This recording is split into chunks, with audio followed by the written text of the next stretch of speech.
I'd like to introduce my oversight letters and investigative documents into the record. This is information I've already made public. Without objection. Okay, thank you.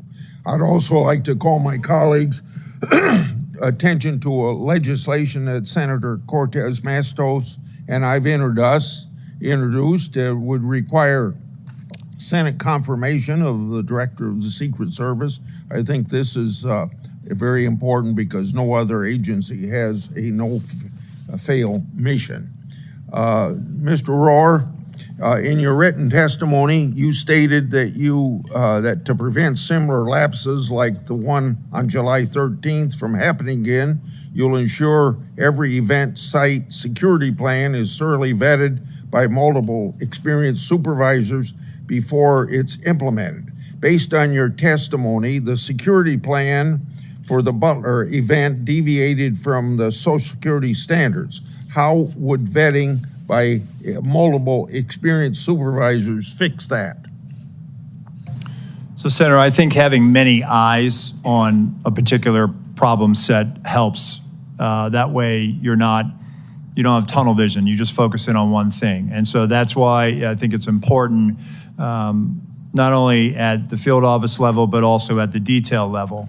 And part of what we had started doing with the former president's detail is having them send out site agents, having them send out supervisors. And I think having that collaboration and having additional eyes to examine the problem will make sure that we're not missing anything. And I think I want that surety for myself.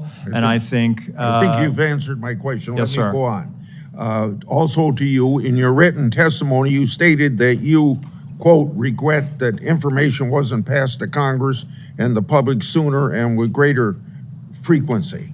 What's your communication plan going forward to ensure that the American people in Congress are fully informed? So, Senator, we just started a rolling production that is bicameral. So we made our first rolling production last week. We made one yesterday. We will continue to do that.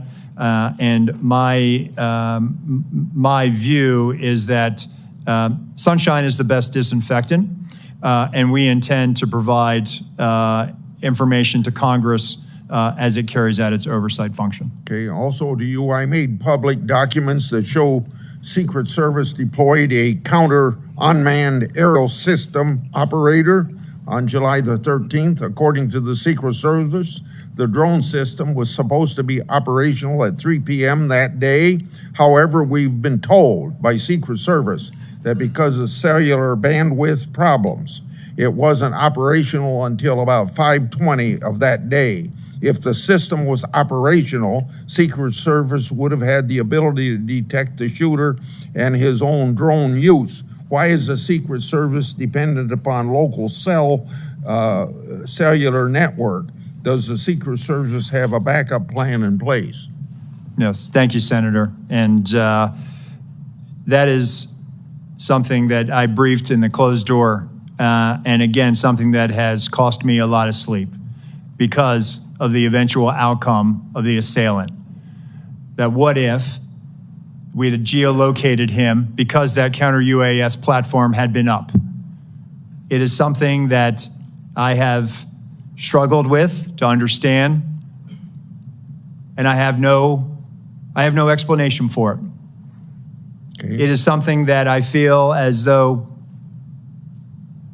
we could have perhaps found him. We could have maybe stopped him. Maybe on that particular day, he would have decided this isn't the day to do it because law enforcement just found me flying my drone. People fly drones all the time on the peripheries of our sites. And we go out and we talk to them and we ascertain what their intentions are. On this day in particular, because of the connectivity challenge, as you noted, there was a delay and he flew his drone at 3:51 approximately. So moving forward, we are leveraging resources from the Department of Homeland Security and others to make sure that we have dedicated connectivity so that we're not reliant on public domain, so that we can ensure that whatever assets we have in place, those assets are operational. And that is my commitment to you, that we're going to make sure we're going to do that. And that is something we are moving out on. Thank you, and I hope that you'll answer some of my other questions in writing.